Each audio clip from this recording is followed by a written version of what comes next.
doesn't promise us pain.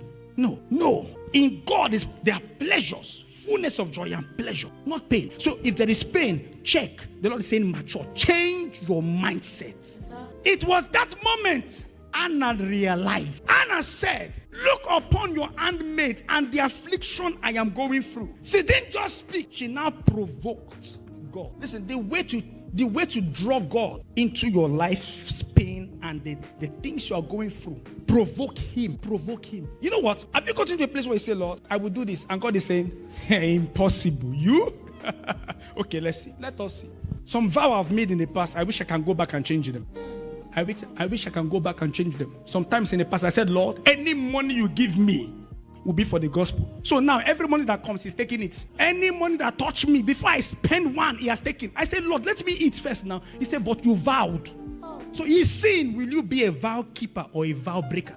Once he knows you are faithful and committed to keeping your part of the vow, he then gives you access to more than enough. I don't think you heard me. Yes, sir. Samuel means, see, many of you know what Samuel, the Jewish name, but I see Samuel as a walking example of a vow made and vow fulfilled. Many of you will break your vow. There was a time you were in bondage and you said, Lord, bring me out of this bond that is taking my age in life, and God brings you out of that prison. You made a vow. You will live for God above anything else in this life. Come out of the prison, and the first thing you're looking for is how to make the first £1 million at the expense of your vow to God to serve him. You think God is foolish? He will lock everything up. Let me tell you something. A vow means a solemn promise. What does solemn mean? Solemn, gentle. Your dictionary is fake. It cannot be broken.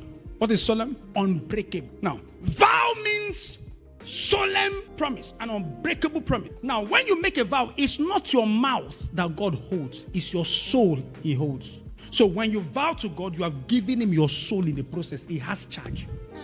So what happens is, when God knows, okay, you vow and your soul is in his hand, based on what you said, you know what God does? God starts making plans on your vow. So imagine not fulfilling them. No, you can't spoil his plan. He will arrest you until you've aligned yourself with that thing you said. Why? Watch this. Who anointed the first king of Israel? What was the name of the first king of Israel? Saul. Who anointed the greatest king that has ever lived? And from him, Jesus came. His throne is established forever. What's the name of that king? David. Not Samuel. David. Now hear this. If Samuel was not in office, how will David be found? How will Saul be found? So meaning, if Anna did not keep a vow, she would have nullified the existence of Samuel. And you think God will joke with that? The moment Anna made the vow, you know what God did? God started planning for David. I don't think you heard me. The moment Anna made the vow, God started planning for Saul. The moment you make a vow, God starts planning for someone's life that is tied to your mouth. And you want to spoil God's plan. Because watch this. Every vow you make today is a preparation of God's future plans. Wow. So if you break that vow, you want to stop God's motion. Who are you? Who can contend with God's work and his motion? You, your mouth?